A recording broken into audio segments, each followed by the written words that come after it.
Welcome to Our Town, a 30-minute podcast brought to you by Best Bark Communications, a small but fierce client-centered marketing company powered by decades of experience and well-established business networks. This is Andy Ockershausen, and this is Our Town, and we're talking to the busiest guy in our town, the man who knows all, sees all, and tells all, but nobody knows him. And that's why we're so delighted to have him and a chance to talk to the real Marty Aronoff. Marty, welcome to Our Town. I'm glad to be here, Andy. I don't know how we caught you on the rebound, but you're not doing a game tonight, or you didn't do one last night, but you got one coming up, right? I'm doing the Game 5, the deciding game tomorrow night for Fox Sports, the Dodgers at the Nationals with Kenny Albert. Right here in Wheatyville, huh? Absolutely, and it's one of the big events in Washington sports in a long time. Oh, I tell you, Marty, the town will be going crazy. I'm sorry that they have to take this fifth game. I thought they were going to win. I just felt so good at getting Kershaw out of there was a big thing, but it didn't happen. Anyway, Marty, Janice has just pointed out to me, I didn't tell it. Hey, being a dummy, I assume everybody knows Marty Aronoff is the world's greatest statistician. Thank you. Tell us what a statistician is. I sit right next to the announcers at every event I work. I work mainly with ESPN. I do their Monday Night Football. I do college football for them. I do the NBA, Major League Baseball. And I'm observing the game, and I give notes to the announcers that I don't want to ever break up their rhythm when they're saying things over the air. But as I make observations, I'll give them notes. If something happens that I think sort of has a historical bent to it, something today that may have related to a game in past years, I'll pass that on. I'm talking to the people down in the production truck and the television truck about graphics we can put up to supplement what the announcers are saying.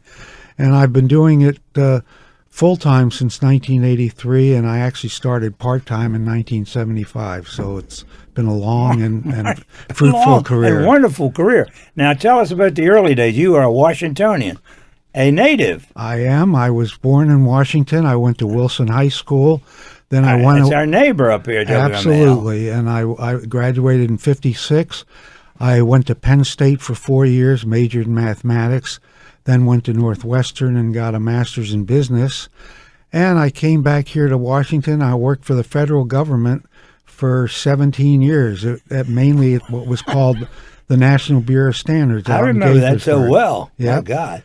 And then I started doing the statistics part-time as sort of a hobby with a friend of mine, Warner Wolf, and loved it so much I decided to see if I could be maybe the first person to make a full-time career out of it. Why would you go to Penn State? Does that offer some course that obviously it has nothing to do with statistics, but you picked Penn State, obviously. Well, having lived in the city all my life, and my closest friend who I was with in high school, had been admitted to Penn State, and he said, Marty, you might like to go to this school. And I went up there with him and loved the campus. Back and forth together. Yeah. Not a bad idea. Absolutely. At that time. That was in the early 60s, right? 56 to 60. I was there. Joe Paterno wasn't even the head coach then. He was just the quarterback coach when I was there. He was on the staff. Yeah. Who was the head coach? Rip Engel. Oh, yeah, that's a world-famous name, isn't it? Yes. He was so famous for doing so much. Yeah. But you didn't do any statistics work there. You were just a student. I was a student. My senior year, I had a sports show on their local FM radio station, and I also helped out doing the Penn State baseball broadcasts, baseball. But that was it. But I had nothing to do with actually hands-on until I started doing the statistics with Warner in 1975. Well, it's a strange way that you came from Uncle Sam to go to work. But were you doing mathematical work when you worked for Uncle Sam? I was, and I was doing a lot of computer programming at the time. I had a staff of people, and we were actually developing information systems for other government agencies and planning transportation in Northeast Corridor. My first job I had was working on planning the subway system here in Washington, Metro. How about that? I started doing that, 10 years before they ever started opened up the system. I actually worked. It was called the National Capital Transportation Agency. Yeah, and I remember Natus. Nah. Now, Marty, how do you feel about how this system has come along? Because you're an insider, but you're also an outsider. I heard a lot about this morning. I heard a conflict about how bad Metro is right now. There's several jam-ups, which probably are going to happen in that big system. But from your perspective, not as a statistician, but as a local resident, as a user, as a user, what is your perspective on Metro? Well, I think they've done a good job with when they initiated it. My job in the planning part was helping to determine where to put the stations in terms of where the best residential areas, population exposure, and so that was my job. And since then I've been a user of Metro ever since it opened. I think that they now have an administrator in there who's trying to make up for a lot of lost time, because there are a lot of improvements that need to take place that happen over 30, 40 years. And now, unfortunately, a lot of riders are getting frustrated because there are delays and so forth. And I use it to go to the airport all the time. It's easier to me. Wonderful. Than trying to park down there. Well, there used to be, many years ago before they put in that new terminal, the train didn't stop at the airport. It stopped across the street. Right. At least now you're in the airport when it goes. But Marty, as an outsider, and I'm an outsider, you're a partial insider, I've seen Metro from the ground up, lived it in our town, and I think it is a wonderful, wonderful system that needs to be fixed. Yes. And there's no middle ground, Marty. They got to shut it down to fix it. Yeah. They do. I mean, this administrator now is saying, I apologize to the folks for the inconvenience, but if we don't do it now and make the massive effort with the funds we have, and we need more funds, then it's just, years from now, things will even get worse. Well, we're away from sports, Marty, but your perspective is very important. I think it's important to people in our town to know what we're facing. Now, let's get back to the Marty Aronoff that I know, and people don't realize that you sit with the broadcaster. You're right there in the booth. You're not a spotter, but you give the information to the announcer. Right, and every now and then, when they're showing a shot on camera with the announcers, I'll hear in my headset, "Move to your left, get outside." But my elbow is one of the most televised elbows in the country, because it's usually in the shot. And sometimes I tell friends of mine, if you say something nice, I'll write your name on my elbow. That's wonderful. That's super. And also, they got to pay you more when you get on camera, Marty. Well, yes. You get them a bigger bill. Yeah. Now, are you a salaried person with ESPN? I am now. 2 years ago, they made me a full-time employee. I see. And I've always been a freelancer. Right. But I still also work like with Fox Sports, when I do the baseball with Kenny Albert. Comcast, I do a lot of local events here in D.C. Well, does Kenny hire you, or is the network? Well, Kenny tells the network, here's the person I got to have him. Yes. I got you. Yes. Now, the people you have worked with are legendary in the sports business. I go back so far to a name you may never heard of, but I was a spotter for a guy named Harry Wismer. Sure. That was one of the first. When he did the Redskins. Absolutely. And then he bought the team in New York. New York and did all Titans, that. yeah. But Jim Gibbons was the announcer, and I worked for Jimmy and learned all about the broadcast business from the booth, and painting the picture. Wismer had a problem. He would paint the picture of people whether they were there or not, but he got away with it. He was a name dropper. Right. Oh, no, I remember. Broadcasters are name droppers, right? He did it from Old Griffith Stadium. That is exactly right. Which was a very good football stadium. Yeah. I mean, he was sitting right down on top of the field. I remember the big teepee they had up top there. You know what, Marty? They had 3 teepees. Oh. They had the band in one. The Redskins, not their marching band. That was George Marshall's passion, was the marching band. Right. Now, the Redskins marching band, they don't have the headdresses anymore. Have you noticed? Yes, I know. It's become just a regular college marching band. Exactly. And they used to have the chief stand on the drum and do that. Oh, yeah. We've lost something with that, Marty, but because it was a part of our town, and it was a great part of it. Now, the names of the announcers and the celebrities you have worked for are legendary, And Tirico now, he's gone to NBC. That was a surprise. He went to NBC. I was with Mike Tirico for 21 years. I know that, Marty. I did college football when he did it. I did Money NFL. I did his NBA. And he's one of the most personable, delightful human wonderful people that I've ever known anywhere, not just in the business. He did some golf for ABC, I remember. Yeah. Or ESPN, which is one and the same. He still does, yes. He was very good on golf. I love Tirico. He does anything. He's as versatile announcer as there is in the business. Well, Marty, of all those names, how about Sean McDonough's back now? Kenny? I work with Sean, Kenny. I worked with John Miller on Monday. Boy, we miss John Miller. I worked with John Miller and Joe Morgan on Sunday Night Baseball for 14 years. Oh, my God, Marty. Yeah. I was there. When you were traveling. I think we lost something in our market. I know Home Team Sports lost something when John Miller lost the job with the Orioles. Right. That was a great, great team with, what was it, Lichtenstein? What was it, Lowenstein? John Lowenstein. And he worked with Miller sometimes. Yes, he did. They were so great, but Mr. Angelos didn't like him. So he got rid of John Miller the same time Cal Ripken retired, and there were more fans over there upset at losing John Miller than Ripken. I believe it. Yeah. He was such a big part of the organization. Great announcer. And I see him once in a while. I'll go out. That's right. He's at West Coast, right? Giants games, and he and we did a game, Giants at St. Louis game this year, and after the game, he and I were leaving the stadium, Busch Stadium, at the same time. We were on the street corner, and for 45 minutes we stood there reminiscing. Now it's past midnight, and we're standing there just talking away about things that happened 20, 30 years ago. Trapped down on the bay, huh? Absolutely. He loved Baltimore, too. Yeah, I know that. Yeah.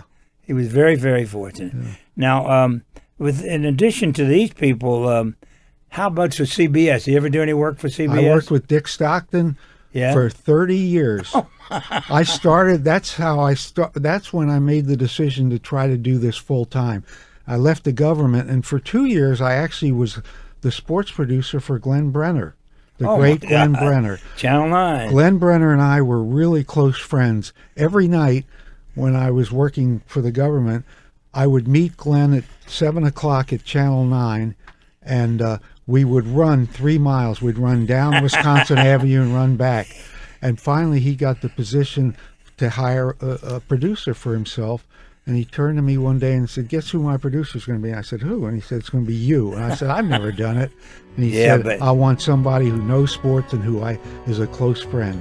And he can rely on you. And I worked for Glenn for 2 years. You couldn't have had a better man to work for, and I'll say that. And I'll also say we're going to take a break here, Mart, and come back and finish talking about the local sports scene, which is not your expertise because you travel too much.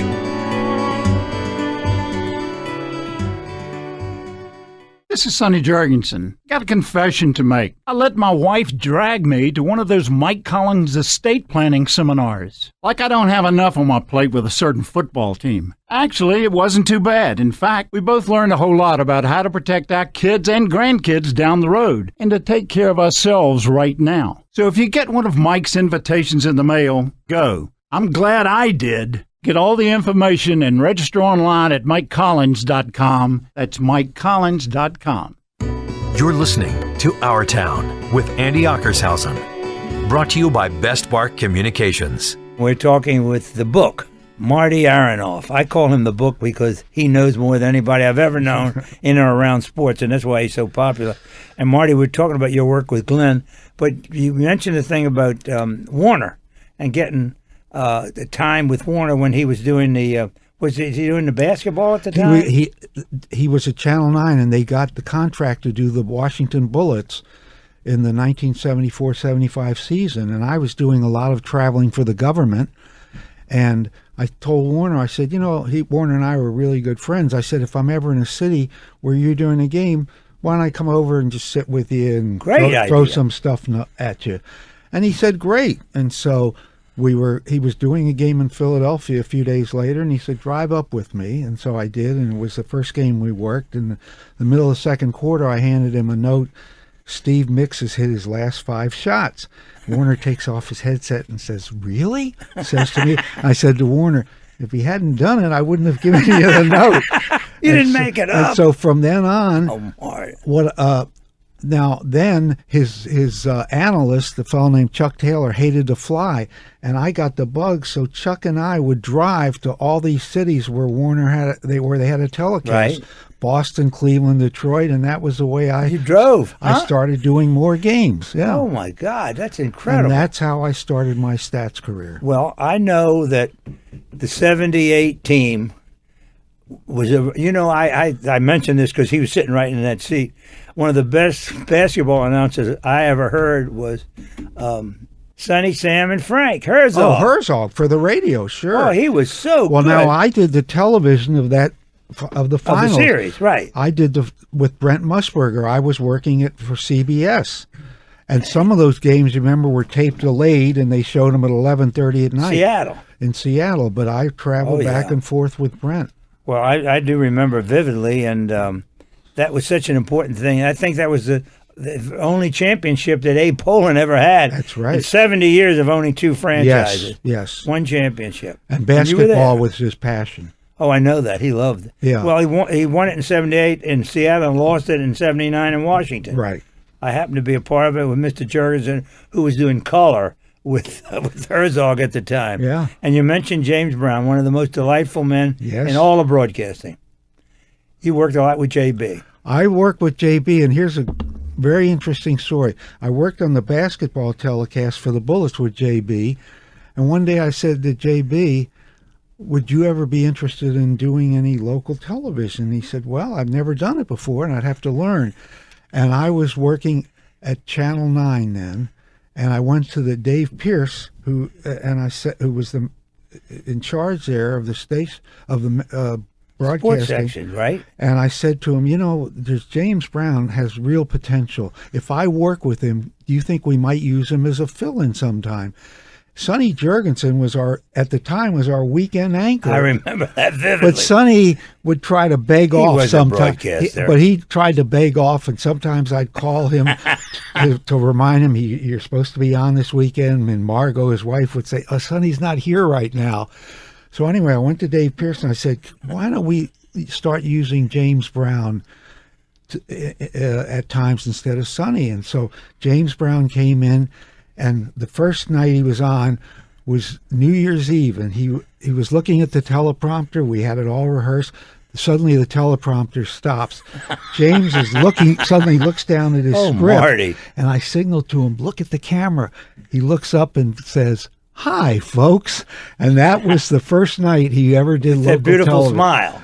And in his autobiography, he mentions how I started on that. Yeah. Well, he worked with a friend of mine at Xerox. Oh, yes. And I first met him through them. And after talking to him and knowing him, I suggested to him, do you know you have a beautiful voice? Have you ever done any radio work about jazz and music? Because, we have a guy named Felix Grant who's world famous. Sure. But Felix is not going to last forever. And you have such presence, James, JB. And he never forgot that. I talked to him about it. Of course, nothing happened. You got him into TV where he just took off right away. But I know I was right about his voice. Oh, absolutely. And he has such presence on the air. Oh, my God. And everybody who ever works with him on any of the football shows or I did some basketball games with him. I was his analyst, and they loved having him around. Well, you had so many good people to work with, and JB is right up. JB is right in the top. Warner, of course. There's another story, but I might as well tell it. Brune Ollage and I collaborated to get him hired by AB. We wanted to get him out of town, so we got ABC TV to hire him, and Warner got the Brune Ollage treatment. As soon as Warner got the job, started doing it. Ollage ignored him. Warner will tell you that to this day. I know he did. He won't even return his phone call. He went up to do that. The Monday Night Baseball with Bob Prince and Euchre, and Warner had said he felt all of a sudden uncomfortable there. Yeah, Roone lived in his own world, as you know. Right. He's the only man that rented the Queen Mary or the Queen Elizabeth to cover the Falklands War. That's a true story. The Falklands War.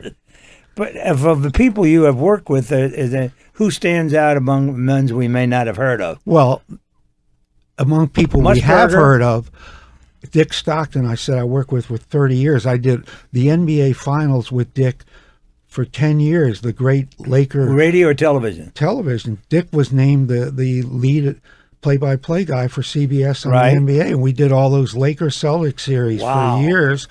And I was with Dick. I did his football, and then when he went over to Turner, I did all his games. I've worked with Musburger. I started with him in 1977, and like I said, I worked with him when the Bullets won the championship. Oh my! And I work with Mike Patrick, and I go back for years and He's years. our guy. He worked at Channel 7, you know. Yep, Mike's one of our guys. I've worked with Mike all these years. Many of the top people in the business. I've been very fortunate. Katie Couric is another WML graduate. Yeah. We won't get into that. But there's so much that you have lived through. Now, the Scully retirement, and that has been on for a year, and it's such a sad thing. I don't know why he quit, because the Dodgers are not through. Right, but at a certain point, I can see where He somebody. probably got tired. Yeah, and he's a devoted family person, and he's going to be 89 years old, and at some Got point, tired. you say that's it. And he's a West Coast guy, of course. Now he's a West Coast. Of course, he grew up in Brooklyn. He started in the business Went to Fordham. at Fordham in 1950, and He worked with Red Bob. yes, he did. God, I remember listening to those Yeah. Flatbush games, huh? Sure, Flatbush Avenue. announcers I'm working with now, I have told them from my own standpoint, I mean, I'm 78. If you think I'm starting to slip at all and I'm not living up to the so-called Aronoff brand, you tell me, and that's the time I'll retire, because I'll never put an announcer at risk Right. because suddenly I'm slowing up. Well, they have to trust you implicitly. It's all trust in my bit. When I hand an announcer a note, he's going to go over the air with it to millions, sometimes millions of Absolutely, people. all the time. And if I'm wrong, he looks bad. And so there's a tremendous reliance. And I guess that's why I've had the career I've had, is because I've built up a pretty good trust factor. Now, do you, with the guys you work with, do you have obviously a production meeting with them? Yes. There's certain things you're going to be looking for to help Sure. them with on a as the game game-by-game goes basis, on? yes. Um, And I you, get you didn't ad lib it. You had a plan when you went into the game. Oh yeah, and a lot of times I'll work a game in a city one night, fly all morning to the next city, and then have the game that night. But when I get to the hotel, I go online now. I study. I get they send me notes at the hotel on that night's game, and every game I make sure I'm well prepared. I never take anything for granted.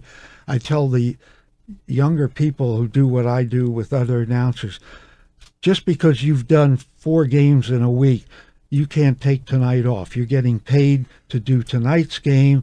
There are a lot of people who work for days on that particular event, and you got to show when up. you show up, you got to work. You've got to. Nothing you've done in the past counts. It's tonight's game. Yeah, because that's the beauty of sports television. It's instant. And you can't record. You can't go back right. and can't change it. and change it. It's right there. It's the optimum reality television. I would say to you that early 70s, when ABC Monday Night Football started, because of WML's promise, I got to be very tight with Howard Cosell. Yes. I know. I said to him one time, "We're looking for a sports announcer on Channel 7." He said, "Well, I'll tell you, there's a kid up in Boston named Stockton that I think is going to be great, Yeah. and there's another one in Chicago named Musburger. I'll never forget those two names." Yeah. I said, "Howard, we can't afford those guys. They're in the big time market." So we went to Dallas and hired a guy from Dallas. You know, Dallas don't pay any money, so we knew. So we you could make had deal. a reason to attract somebody but here. Stockton and Musburger were big names in those towns. They were both local.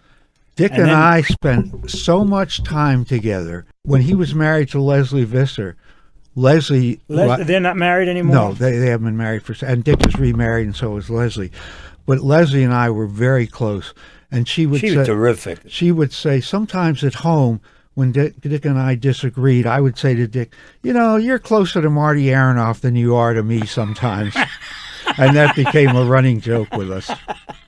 Well, the last time I saw Leslie was when the stadium opened here in 1997. What is it called now? Raljon. Oh, yeah.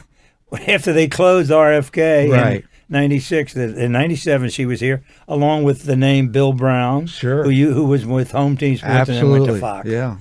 Marty, how about the people you don't get along with? You don't work with them if you don't get along, right? Yeah, I can honestly You're just say, a sweetheart. well, thank you. It's true. I can honestly say that one of the nice things about being in the business, and I'm talking about not just announcers, but camera people, audio people, Crew. the crew, is that I have wonderful relationships. And wherever I go around the country, it's like old home day for me. I see people who I haven't seen in a few weeks or months, but we relate right away. You get reacquainted all the yeah, time. yeah. Well, we're going to be right back, Marty. Talk about your travel, because I got a lot of questions for you. And we're on Marty Aronoff. This is Our Town. It's Andy Ockershausen. And ain't it a wonderful life, Marty?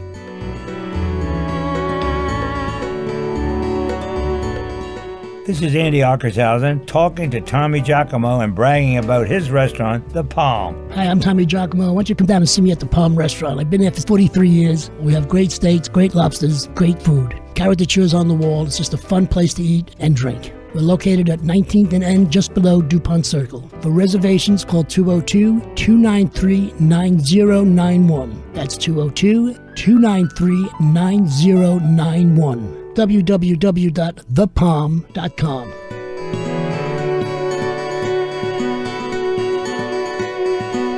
This is Andy Ockershausen in Our Town, talking to Marty Aronoff. Marty, about your travel, 300,000 miles plus. I have one question, and then we'll get into your sports career. What do you do with the mileage? Well, every now and then I'll take a trip with a friend myself. Good for you. But Steve Buckhantz, who of course you well know, Steve has all my mileage cards for the different airlines, and we have a standard rate, so much for so many thousand miles, and I'll get an email for Steve that he and Shelley are going to go to some remote island. They're going to use. They've already checked. They're going to use 50,000 of my miles. Check is in the mail. And I have a couple other friends that I do Good that. for you, Marty. But, I just accumulate them, and sometime when I want to use them, I've gone to Europe on them and so Good for forth. you. Well, you should. Yeah. That's a lot of time in the Right. year. Do you ever travel first class? Yes. Good for yes, you, I Marty. do. I'm glad to hear. I found out in my life as I got some degree of respectability and some financial help that I'm not going to ride in the back anymore. Because now I got mileage. It's great. I appreciate. Actually, I like flights because there are no phone calls I can read and everything. But when you're in first class, It does make a difference. and especially when the flight attendants know your status because they already have it there, and I sit down, Mr. Aronoff, make sure if there's anything gotta know need. you. Oh, my God. Yeah. Well, we've been around the world, and for 25 years with Sonny and Margot Jorgensen, we always ride up front and we pay cash. Yeah. How about that? Well- that's on the record. I will tell you that. No, Now, Marty, tell us a story about you doing these stats for the teams. You're sitting at ringside or courtside. I wonder what you're doing down there. I have been the Washington Bullets game statistician since 1979. This, I think, will be my 37th year. And I'm the person who actually calls every play in the game, every rebound, every shot, every steal. And I have a person to the left who enters everything I call, and a fellow to the right who helps me in case I fall behind on a play, if there's a lot He'll bring you up happening. to date. But that becomes, what we call the box score, the official record for the NBA of that game. And for the team, they can then look at who got the rebounds and what they did. But every team, every franchise has to have what they call the stat crew, who actually develops all the statistics for the game, and it becomes the record. And I've been the Bullets/Wizards person all these years, and I'm probably the longest running stat person in the league. Let me ask you a question. Where do you not work? You don't Where do do high I school not- anymore. Where do I not work?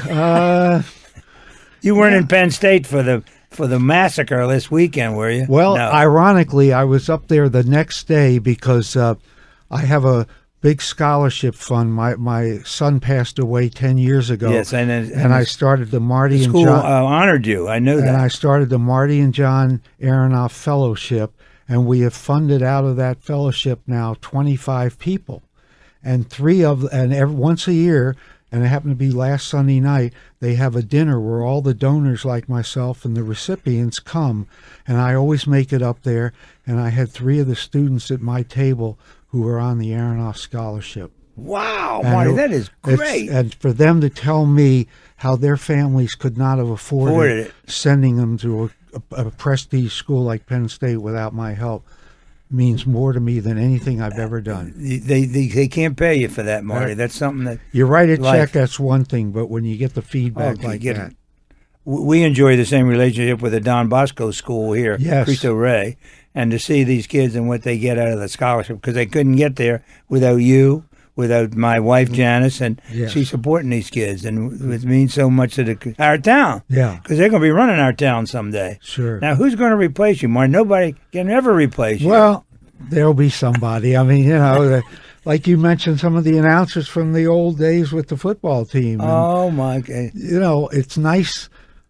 Arch McDonald. You remember? I go back to sure. Arch. You know who I still keep in touch with, and who had a paragraph in his book about me on the importance of statisticians was Bob Wolf. Oh my God! Bob God. and I talk once in a while. On what the a great! phone. I saw him here. He was here when they opened the stadium. Yes. And then we put him in the Hall of Fame, and I saw Bob then. Yep.